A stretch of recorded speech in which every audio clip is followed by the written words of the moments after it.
27 अक्टूबर 2009 मंगलवार का दिन था। भुवनेश्वर राजधानी अपने नियत समय सुबह 9:30 पर भुवनेश्वर से नई दिल्ली जाने के लिए रवाना हुई। दोपहर 2:35 पर यह ट्रेन बांसतोला रेलवे स्टेशन पहुंचती है। बांसतोला रेलवे स्टेशन पश्चिम बंगाल के पश्चिमी मेदिनीपुर जिले के झारग्राम रेलवे स्टेशन से 10 किलोमीटर पहले पड़ता है। यह स्टेशन घने जंगलों के बीच में है। अगर कोई और दिन होता तो यात्री इस स्टेशन से चारों तरफ फैले प्राकृतिक दृश्य को देखकर निहाल हो जाते, लेकिन 27 अक्टूबर 2009 वो दिन नहीं था। जैसे ही ट्रेन बांसतोला रेलवे स्टेशन के करीब पहुंचती है, ट्रेन के ड्राइवर को ट्रैक पर पेड़ गिरा हुआ दिखता है। चूंकि स्टेशन नज़दीक था, इसलिए ट्रेन की स्पीड धीरे थी। कुछ और आगे बढ़ने पर ड्राइवर को एक पेड़ नहीं बल्कि कई पेड़ और टहनियाँ ट्रैक के बीचों बीच रखे हुए साफ दिखाई पड़े और वहाँ पर लाल झंडा भी गड़ा हुआ दिखता है। ड्राइवर को लगा शायद आगे कोई खतरा है, इसलिए ट्रैक के किनारे लाल झंडा लगाया गया है। ड्राइवर ने इमरजेंसी ब्रेक लगाया और ट्रेन एक झटके से रुक गई। ट्रेन में सवार यात्रियों को अब तक नहीं मालूम था कि उनके साथ क्या होने जा रहा है। जैसे ही ट्रेन रुकी, करीब 400 की संख्या में नक्सली हाथों में तीर, कमान, कुल्हाड़ी और बंदूक लिए ट्रेन को चारों तरफ से घेर चुके थे और ट्रेन को हाईजैक कर चुके थे। ट्रेन में उस वक्त करीब 1200 लोग सवार थे। कांधार विमान अपहरण कांड देख चुके देश ने पहली बार एक ट्रेन को हाईजैक होते हुए देखा, एक रेल का अपहरण होते हुए देखा।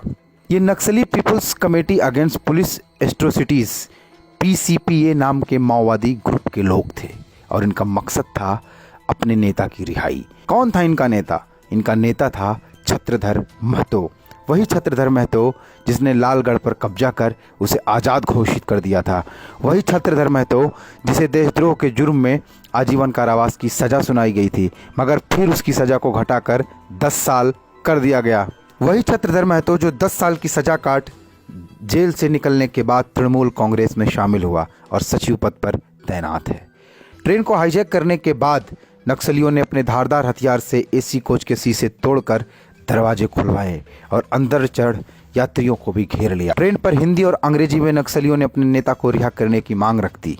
खबर दिल्ली पहुंची तो हड़कंप मच गया। उस वक्त देश में कांग्रेस के नेतृत्व वाली UPA सरकार थी और रेल मंत्री थी ममता बनर्जी। नक्सलियों की एक मांग ये भी थी कि ममता बनर्जी उनसे आकर बात करें।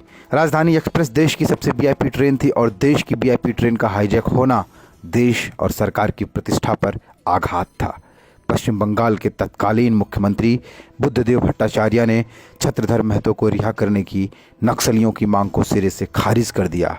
इसके बाद ट्रेन को मुक्त करवाने के लिए CRPF की टीम को बांसतोला रेलवे स्टेशन की ओर रवाना किया गया।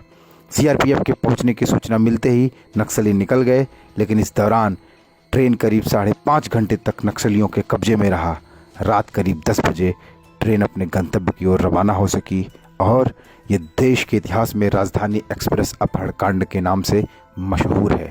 और समय का चक्र देखिए कि अब वही नक्सलियों का नेता और वही तत्कालीन रेल मंत्री मिलकर एक ही पार्टी की तरफ से अब बंगाल में चुनावी बिगुल फूंक रहे हैं, तृणमूल कांग्रेस को जिताने की कवायद कर रहे हैं। बहरहाल ये थी नक्सलियों की एक ऐसी घटना जो बंगाल को सीधे सीधे प्रभावित कर रही थी।